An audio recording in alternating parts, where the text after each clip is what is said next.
సదాశివసమారంభాం శంకరాచార్యమధ్యమాం అస్మదాచార్యపర్యంతాం వందే గురుపరంపరాం. శ్రీ గురుభ్యో నమః.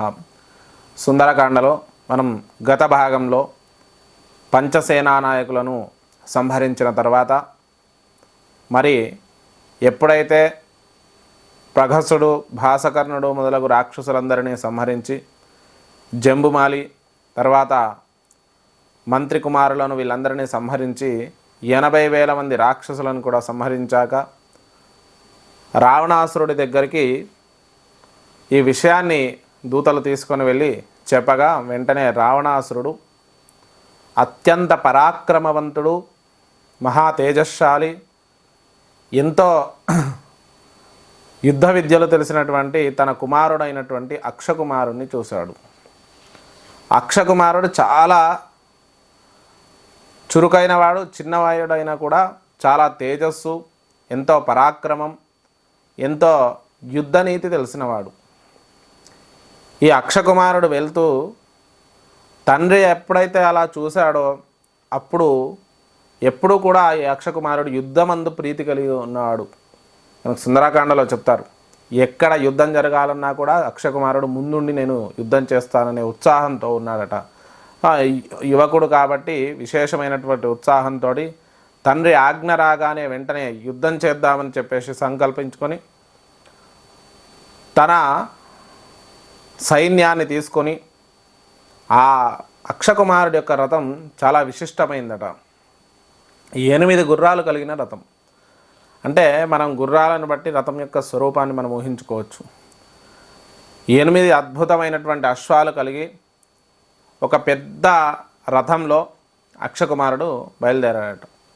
ఈ రథం విశిష్ట ఏంది అంటే దాంట్లో ఖడ్గాలు, గదలు, ముసలాలు, శూలాలు, దాంతోపాటు అమ్ముల పొదులు ఇవన్నీ కూడా ఉన్నాయట. యుద్ధానికి సంబంధించిన సర్వాయుధాలు ఒకే రథంలో అమర్చబడి అందంగా బంగారు జాలీలతోటి అద్భుతమైనటువంటి కళాకృతులతోటి ఉన్నదట. అంత విశేషమైన రథాన్ని ఎక్కి అక్షకుమారుడు ఈ వానరాన్ని నేను సంహరిస్తాను అని చెప్పేసి బయలుదేరాడట. ఎప్పుడైతే బయలుదేరాడో ఆ అక్షకుమారుడి వెంట రాక్షసులు చాలామంది వచ్చారు. అయితే ఈ అక్షకుమారుడికి ఒకసారి ఆ యొక్క హనుమ ఉన్న ప్రదేశానికి బయలుదేరి కొంత దూరం వెళ్ళి దూరం నుంచి హనుమ స్వరూపాన్ని చూసి ఒక్కసారి ఇంతటి పరాక్రమవంతుడైనటువంటి ఈ వానర రూపం ఎవరు అని ఒక్కసారి ఆలోచనలో పడ్డాడు. అంటే అంతటి పరాక్రమం, హనుమ యొక్క పరాక్రమం లంకా నగరంలో ఎంత అద్భుతంగా వివరిస్తాడంటే వాల్మీకి, అంత అద్భుతంగా ఎక్కడ చూడండి వాల్మీకి రామాయణంలో విశేషమైనటువంటి పరాక్రమాన్ని మనం చూడాలి అంటే సుందరకాండలో హనుమ పరాక్రమం. ఈ అక్షకుమారుడిని సంహరించే విధానం కూడా అంత భయంకరంగా ఉంటుంది. ఇక ఈ అక్షకుమారుడు చూసి కొంత దూరం నుంచి బయలుదేరుతూ దగ్గరికి వెళ్తూనే తన బాణాన్ని బంగారు రంగుతోటి, బంగారు తాపడంతో చేసినటువంటి బాణాన్ని తీసుకొని మరి దానికి 3 బాణాలు సంధించాడట. ఒకటి సర్పస్వరూపంతో ఉందట, ఒకటి చంద్రవంక స్వరూపము, ఇక ఇంకొకటి అద్భుతమైనటువంటి ఆకులాంటి స్వరూపంతో 3 బాణాలు కూడా అత్యంత శక్తివంతాలుగా ఉన్నాయట. ఆ 3 బాణాలను కూడా వాయువేగంతో బయలుదేరి ఆకాశ మార్గం గుండా వచ్చి హనుమ యొక్క నుదుటిపై కొట్టాడట. ఈ 3 బాణాలు కూడా హనుమ నుదుట కుచ్చుకున్నాయట.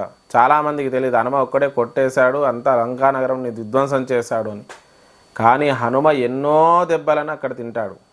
కానీ ఆయనకు అవన్నీ కూడా బ్రహ్మగారి వరం వల్ల ఏ ఆయుధం కూడా కించిత్తు కూడా వాడు గాయం చేయలేవు, అంటే నొప్పి కలిగించలేవు. రక్తం ఓడుతూ ఉంటుంది. బాలచంద్రుడిలాగా కనిపిస్తున్నాడు హనుమంతుడు. బాల సూర్యుడు అంటే సూర్యోదయం సమయంలో ఉన్నటువంటి సూర్యనారాయణ ప్రభు ఎలా ఉంటాడో అలాంటి స్వరూపంగా రక్తం ఓడుతూ ముఖమంతా కూడా ఆ అక్షయకుమారుడు కొట్టిన బాణాలతోటి ఆ ముఖం మీద రక్తంతో కనిపిస్తున్నాడు. ఆ స్వరూపాన్ని చూసి హనుమ అబ్బా ఏమి పరాక్రమం అని చెప్పేసి చాలా సంతోషపడ్డాట. ఈ చిన్న బాలకుడు ఇంతటి పరాక్రమంతో యుద్ధం చేస్తున్నాడని చెప్పేసి హనుమ ఉపేక్షిస్తున్నాడట. ఎందుకంటే చిన్న పిల్లవాడు యుద్ధంలో సంహరించేస్తే ఇంతటి పరాక్రమవంతుడు భవిష్యత్తున్నవాడు అనవసరంగా చనిపోతాడని ఉపేక్షిస్తున్నాడట. ఆ ఉపేక్షణ వల్ల ఎప్పుడైతే అక్షయ కుమారుడు ఆకాశ మార్గంలో తన రథంతో వెళ్తూ ఆ హనుమను విపరీతమైన బాణాలతోటి ఒక బాణ వృష్టి, అంటే వర్షం పడుతున్న పర్వతం మీద, మహేంద్రగిరి మీద పర్వతం మీద వర్షము కుండపోతగా పడితే ఎలా ఉంటుందో అలా హనుమ మీద బాణ పరంపర, వర్ష పరంపర కురిపిస్తున్నాడు. అదంతా చూసి హనుమ ఆ బాణాలను తప్పించుకుంటూ తిరుగుతున్నాడట. కానీ ఎక్కడ ఓ బాణానికి కూడా చిక్కట్లేట. అంటే హనుమ యొక్క వేగము వాయువేగ సవేగస్య వేగాత్తే నగరోహిణ. వాయువేగంతో తిరిగేవాడు ఆయన, వాయువు యొక్క కుమారుడే కాబట్టి ఆ బాణాలన్నిటికీ తప్పించుకుంటూ అలా తిరుగుతున్నాడట. తిరుగుతూ ఉంటే అక్షయ కుమారుడు అంతకంతకు కూడా ఆ యొక్క పరాక్రమం పెరుగుతూ ఉందట. అక్షయ కుమారుడు ఆ బాణాల పరంపర కురిపిస్తున్నాడు. హనుమ శరీరం అంతా కూడా ఈ అక్షయ కుమారుడు వేసిన బాణాల వల్ల అంతా కూడా రక్తసిక్తంగా మారిందట. అప్పుడు ఉదయిస్తున్న భానుడు ఎలా ఉంటాడో అలాంటి స్వరూపంతో హనుమ బయటకు కనిపిస్తున్నాడట. ఎర్రటి రూపంతో మెరుస్తూ ఉన్నాడట. హనుమ కూడా ఇంకా ఆకాశ మార్గంలోకి వెళ్ళి ఆకాశ మార్గంలో అక్షయ కుమారుడితో తప్పించుకుని తిరుగుతున్నాడట. అంటే బాలకుడు ఉపేక్షిద్దాము అని చెప్పేసి. ఇక అంతకంతకు యొక్క అక్షయ కుమారుడు యొక్క పరాక్రమం ఎప్పుడైతే పెరుగుతుందో అప్పుడు హనుమ అనుకున్నాడట, రామకార్యము సాధించాల్సి ఉంది. ఉపేక్షిస్తే ఈ అక్షయ కుమారుడు నన్ను బంధించే అవకాశం ఉంది. అలాగే ఈ అక్షయ కుమారుడు విశేషంగా నన్ను గాయపరుస్తున్నాడు కదా, ఉపేక్షించకూడదు. యుద్ధమునందు బాలకుడు వృద్ధుడు అని ఆలోచన ఉండకూడదు. యుద్ధంలో రణరంగంలో యుద్ధం చేద్దామని వచ్చిన శత్రువును సంహరించాల్సిందే అని చెప్పేసి వెంటనే ఒక్క గుద్దాడట. ఎక్కడ అంటే ఆ యొక్క గుర్రాలను గుద్దాడట. ఆ గుర్రాలన్నీ కూడా చతికిల పడిపోయి అక్కడ భూమి మీద పడిపోయాడట. రథమును ఇంకో గుద్దుతో రథాన్ని ఛిద్రం చేశాడట. ఎప్పుడైతే రథము, గుర్రాలు, ఆయుధాలు అన్నీ కింద పడిపోయా అక్షయ కుమారుడు ఆ రథంలోంచి కత్తులను తీసుకొని యుద్ధానికి బయలుదేరాడట. అలా బయలుదేరుతూ హనుమ మీదికి వచ్చేస్తున్నాడు. ఇక యుద్ధం చేసి ఆ కత్తులతో హనుమ మీద దాడి చేద్దామనుకుంటే హనుమ వాయు వేగంతో వచ్చి ఆ యొక్క అక్షయ కుమారుడి యొక్క కాళ్ళను పట్టుకొని 1000 సార్లు గిరగిరా తిప్పి ఆ నేలపై కొట్టాడు అని చెప్పేసి మనకు సుందరకాండలో చెప్తాడు. 1000 సార్లు గిరగిరా తిప్పి ఆ ఆకాశ మార్గంలో తిప్పేసి నేలపైకి విసిరడంతో అక్షయ కుమారుడు తొడలు, కాళ్ళు, కీళ్ళు, చేతులు, ఛాతిలో కండరాలు ఇవన్నీ కూడా మాంసపు ముద్దలాగా పడిపోయాడట. ఎంత క్రూరంగా ఉంటుంది అంటే హనుమ పరాక్రమము, ఎంత సాత్వికమైనటువంటి స్వరూపము హనుమ స్వరూపము, అంత క్రూరమైనటువంటి యుద్ధనీతి హనుమది. అంటే అంత పరాక్రమం, ఆయన పరాక్రమాన్ని మనం తలుచుకుంటేనే ఒళ్ళు గగురుపరుస్తుంది. ఎందుకంటే ఎక్కడ శ్రీరాముల వారి యుద్ధం కూడా విశేషమైందే కానీ హనుమకు ఆయుధంతో పని లేదు, ఆయన చేతులే ఆయుధాలు. ఎక్కడ ఆయుధం అవసరం లేదు, ఎక్కడ ఏది అవసరం లేదు. ఏది ఉంటే అది పర్వతాలు పెకిలిచ్చేస్తాడు, చెట్లు పెకిలిచ్చేస్తాడు, సాల వృక్షాలు పెకిలిచ్చేస్తాడు. ఒక్కటేంటి, ఆయనకు ఎదురుగా ఏదొస్తే దాంతో యుద్ధం చేసేస్తుంటాడు. మళ్ళీ ఏదైనా ఆ పరాక్రమం ముందు ఎవరైనా ఆగుతారంటే ఎక్కడ ఎవరు ఆగరు. ఎందుకంటే సాక్షాత్తు పరబ్రహ్మ స్వరూపమే హనుమ. అందుకే రామాయణం మొత్తంలో దేవతా స్వరూపం ఏదైనా ఉందా అంటే అది హనుమనే. కాబట్టి చాలా అద్భుతమైంది. ఇక అక్షయ కుమారుడు చనిపోగానే మిగిలిన రాక్షసులంతా కూడా పరిగెట్టుకుంటూ మళ్ళీ రావణాసురుడు యొక్క సభకు వెళ్ళారు. ఆ సభకు వెళ్ళగానే రావణాసురుడు వెంటనే ఇంద్రజిత్తును పిలిచాడు. ఓ కుమార, నువ్వు చిన్నవాడివి, కానీ యుద్ధంలో ఇంద్రుడు మొదలగు దేవతలందరినీ ఓడించిన వాడివి. అందుకే ఇంద్రజిత్తు అయ్యావు. అలాంటి నిన్ను పంపించక తప్పట్లేదు. ఆ వానరాన్ని మనం బంధించాల్సిందే. ఎట్టి పరిస్థితుల్లో బ్రహ్మాస్త్రాది మొదలగు ఆయుధాలు నీ దగ్గర ఉన్నాయి. ఎవరైతే వానరుడు ఉన్నారో అతన్ని ఉపేక్షించకము. అంటే ఏదో వానరము, కోతి అని చెప్పేసి ఉపేక్షించకము. ఆయన ఎంత పరాక్రమవంతుడో అక్షయ కుమారుణ్ణి కూడా సంహరించాడు. కాబట్టి నువ్వు తగు జాగ్రత్తలతో సైన్యాన్ని తీసుకొని ఆ యొక్క వానరాన్ని పట్టుకోమని చెప్పడం జరిగింది. ఎప్పుడైతే చెప్పాడో అప్పుడే ఆ ఇంద్రజిత్తు మేఘనాథుడు అంటారు, ఇంద్రజిత్తు అంటాడు. మేఘనాథుడి పరాక్రమం చాలా విశిష్టమైంది. ఎందుకంటే లక్ష్మణుడిని కూడా మూర్చపోగొడతాడు. అలాంటి పరాక్రమవంతుడైన వాడు ఆ ఇంద్రజిత్తు. ఇంద్రుణ్ణి జయించిన వాడు, ఆ ఇంద్రాది దేవతలందరిపైన కూడా విజయం సాధించిన వాడు. కాబట్టి ఆ ఇంద్రజిత్తు విశేషమైన పరాక్రమవంతుడు. తన రథాన్ని ఎక్కాడు. ఆ రథాన్ని ఎక్కి బయలుదేరితే ఆయన యొక్క ధనస్సును ఆ యొక్క నారిని సంధించి దానికి కట్టి దాన్ని ఒక్కసారి ఘీంకరించేటట్టు ఇలా ఆగి వదలగానే ఆ ధ్వనికి ఆ చుట్టుపక్కల ప్రాంతమంతా కూడా దద్దరిల్లిందట. ఎప్పుడైతే మేఘనాథుడు బయలుదేరి వెళ్ళాడో అప్పుడు హనుమ సంతోషించాడట. ఇక మనం లంక రావణాసురుడి యొక్క దర్శనం, రావణాసురుడిని కలిసే సమయం వచ్చిందని చెప్పేసి వెంటనే చాలా సంతోషంతో తన రూపాన్ని ఊపిరి బిగబట్టి పేల్చి చాలా విశేషమైనటువంటి రూపాన్ని పొందాడట.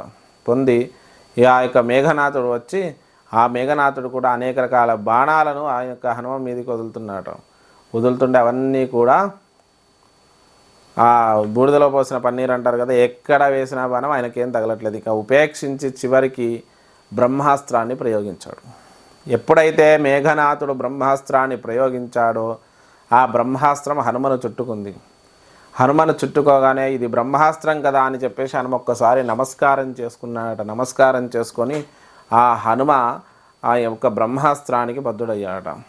ఎప్పుడైతే బ్రహ్మాస్త్రానికి ఇలా బద్ధుడై నిలబడిపోయాడో అప్పుడు ఆ మేఘనాథుడు ఇంకా వానరం చిక్కిందని చెప్పేసి పట్టుకొని పోదామని చెప్పేసి మనము తీసుకెళ్దామని అనుకుంటున్నప్పుడు హనుమ ఒక విచిత్రం ఏంది అంటే ఈ ఒక్క ఘట్టంలో మనకు ఒక విషయం చెప్తారు. బ్రహ్మ, ఇంద్రుడు మొదలగు దేవతలందరూ కూడా ఇచ్చిన వరం వల్ల బ్రహ్మాస్త్రమైనా కూడా నాపై పని చేయదు, హనుమపై పని చేయదు అని చెప్పేసి వాల్మీకి రామాయణంలో చెప్తారు. హనుమ జన్మ వృత్తాంతము ఇవన్నీ కూడా ఎక్కడ చెప్పరు, కానీ సూర్యుని మింగడానికి వెళ్ళినప్పుడు ఇది జరిగింది అని చెప్పేసి అక్కడ ఒక చిన్న సమయానికి ఒక చిన్న పదంతో చెప్తారు. కాబట్టి హనుమ మీద బ్రహ్మాస్త్రం కూడా పనిచేయదు. కానీ బ్రహ్మగారి యందు గౌరవము భక్తి కలిగిన వాడై ఆ బ్రహ్మదేవుడికి నమస్కారం చేసుకొని బద్ధుడైనట్లుగా నటిస్తున్నాడట. వెంటనే అక్కడ ఉన్న వానరాలు, అక్కడ ఉన్న రాక్షసులందరూ కూడా వచ్చి తన దగ్గర ఉన్న నారలతోటి తాళ్లతోటి హనుమను చుట్టారట. ఒక్కసారి హనుమ పరాక్రమం ముందు ఆయుధాలు పర్వతాలే ఆగవు, ఆ దారాలు ఉంటాయా. కానీ ఎప్పుడైతే ఈ దారాలన్నీ తాళ్ళన్నీ చుట్టారో అప్పుడు హనుమయందు ఉన్నటువంటి బ్రహ్మాస్త్రం విడిపోయిందట. ఒక పాశం ఉన్నప్పుడు ఇంకో పాశం కడితే ఇదివరకు ఉన్న పాశం పోతుంది, కాబట్టి ఆ పాశం అనేది విడిపోయింది. కానీ హనుమ దానికే బద్ధుడైనట్లు నటిస్తూ ఆ ఇంద్రజిత్తు వెళ్తున్నాడట. వెళ్తూ ఉంటే అక్కడున్న రాక్షసులందరూ కూడా రాళ్లతోటి కానీ చేతులతోటి కానీ హనుమను కొడుతున్నారట. కానీ హనుమ అవేం పట్టించుకోవట్లేదు. ప్రశాంతంగా నిలబడి ఆ మేఘనాథుడితోటి లంకానగరపు పురవీధులను చూసుకుంటూ ఆ యొక్క లంకానగరం యొక్క అంతఃపురమైనటువంటి రావణాంతఃపురంలోకి ప్రవేశించాడట.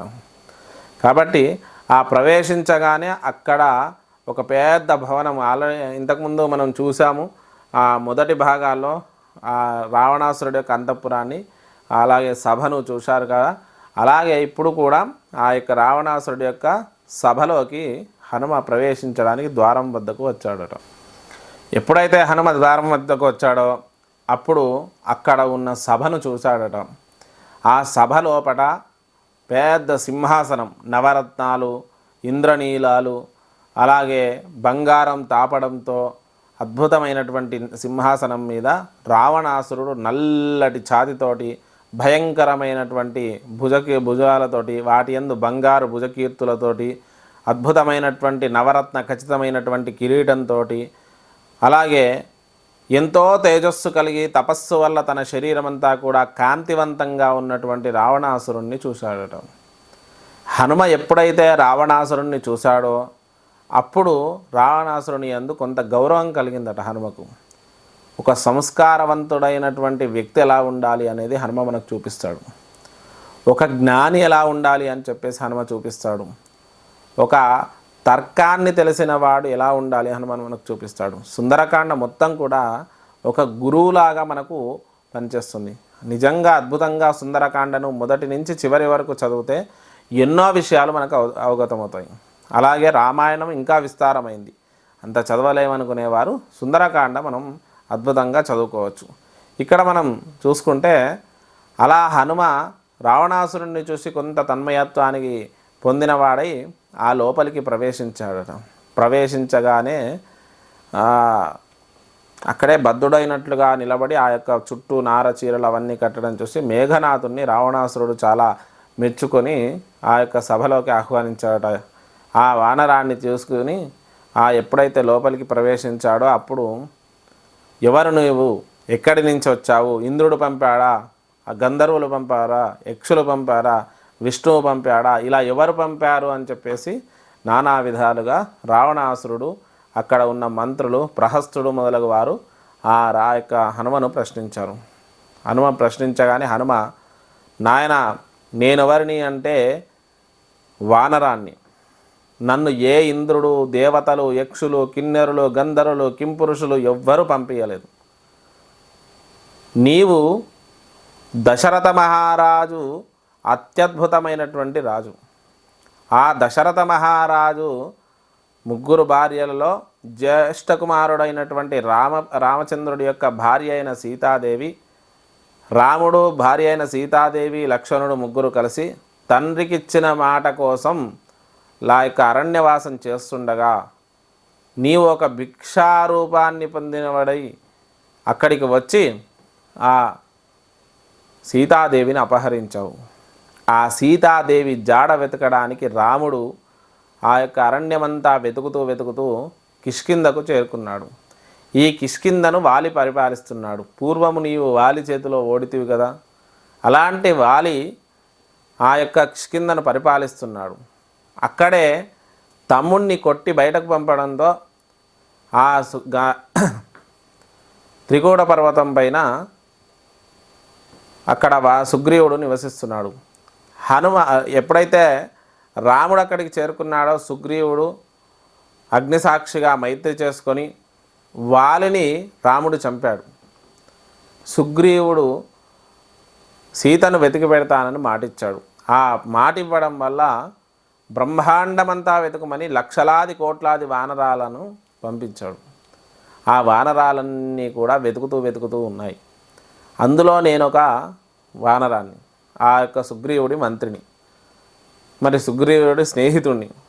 అలాంటి నన్ను రాముడు సీతాదేవిని వెతుకొని పంపగా ఈ లంకా నగరానికి, శతయోజన విస్తీర్ణమైనటువంటి లంకా నగరానికి ఒక్క ఉదుటన దాటి వచ్చి లంకా నగరంలో ఉన్నటువంటి సీతను వెతికి సీతాదేవి దర్శనం చేసుకుని తిరిగి వెళ్దామనుకుంటుంటే మీ వాళ్ళు వచ్చేసి నన్ను కొంత అడ్డుకున్నారు. నేను తిరిగి వెళ్ళిపోయేవాడిని, కానీ మీ వాళ్ళు నన్ను అడ్డుకున్నారు. ఎప్పుడైతే అడ్డుకున్నారో నేను స్వతహాగా వానరాన్ని కాబట్టి ఆ యొక్క అశోకవనాన్ని, ఆ అక్కడున్న వనాలను ధ్వంసం చేశాను. కానీ మీ వాళ్ళు యుద్ధమునందు ఆసక్తి కలిగి యుద్ధను ప్రయోగించారు. లక్షలాది మంది రాక్షసులు సంహరింపబడ్డారు. నీ ప్రియ కుమారుడైనటువంటి అక్షయ కుమారుడు కూడా సంహరించబడ్డాడు. కాబట్టి రావణాసురా, నేను ధర్మము తెలిసిన వాడను, నువ్వు ధర్మము తెలిసిన వాడవు. నీవు ధర్మాత్ముడై తపస్సు వల్ల గొప్ప తేజస్సును పొందితివి. అలాంటి నీవు సీతాదేవిని అపహరించుడు, పరభార్య యందు మోహించుడు తప్పు. ఆ రాముడు పరాక్రమవంతుడు. ఈ లోకంలో బ్రహ్మాండంలో ఏ ఒక్కరూ కూడా రాముడి యొక్క పరాక్రమం ముందు నిలవలేరు. ఇంద్రాదులు కానీ, అలాగే రుద్రుడు, త్రినేత్రుడు, బ్రహ్మ ఎవరూ కూడా రాముడి యొక్క పరాక్రమం ముందు నిలబడలేరు. అలాంటి రాముణ్ణి నీవు ఎదుర్కోలేవు. అలాగే నేనొక్కడినే వచ్చి ఇంత విధ్వంసం చేశాను. అలాంటి కోట్లాది వానరులు అక్కడ ఉన్నారు. వాళ్ళంతా ఈ యొక్క లంకానగరంకి వస్తే లంక సమూలంగా నాశనమైపోతుంది అని చెప్పేసి ఆ విషయమంతా కూడా తను వచ్చిన విషయమంతా చెప్పి అక్కడనే నిలబడి ఆ రావణాసురుడితో మాట్లాడాడు. ఎప్పుడైతే మాట్లాడాడో అప్పుడు రావణాసురునికి విపరీతమైన ఆగ్రహం కలిగింది. నా సభలోకి వచ్చి నన్నే అవమానించి నా ముందే నిలబడి నా శత్రువును పొగుడుతావా, ఆ రాముడు అల్ప మానవుడు, ఆ రాముడు నన్ను గెలవలేడు అని చెప్పేసి ఒక అహంకారంతో మాట్లాడాడు. ఇక్కడ దాకా మనం చూసుకుంటే ఇక్కడ చాలామంది ఇంకొక విషయం మీకు చెప్పాలి. టీవీలలో అలాగే సినిమాలలో మనం చూస్తుంటాం, హనుమ తోకతో ఒక పెద్ద పర్వతం ఏర్పాటు చేసి దాని మీద కూర్చున్నాడని, రావణాసురుడు ముందు సింహాసనం కంటే పెద్దదాని మీద కూర్చున్నాడని ఇవన్నీ మనకు చూపిస్తారు. ఒక్కటి గుర్తుంచుకోండి, అవన్నీ తప్పు. ఉదాహరణకు చెప్తాను. హనుమ ఎప్పుడైతే లంకలోకి ప్రవేశించి రావణాసురుడి సభలో ప్రవేశిస్తాడో ఆ యొక్క బ్రహ్మాస్త్రానికి కట్టుబడినట్లు ఉంటాడు. కానీ చెప్పాల్సిందంతా కూడా పూర్తిగా చెప్తాడు. ఆ తర్వాత రావణాసురుడు హనుమ తోకకు నిప్పంటిస్తాడు. మరి ఈ తోకతో పెద్ద గుట్ట ఏర్పాటు చేసుకొని దాని మీద కూర్చున్నట్టుగా కూర్చున్నాడు. ఒక్కసారి విడిపించుకున్నవాడు హనుమ ఎందుకు వింటాడు? వాళ్ళు తోకకు నిప్పంటిస్తుంటే కూర్చుంటాడా? కూర్చోడు కదా.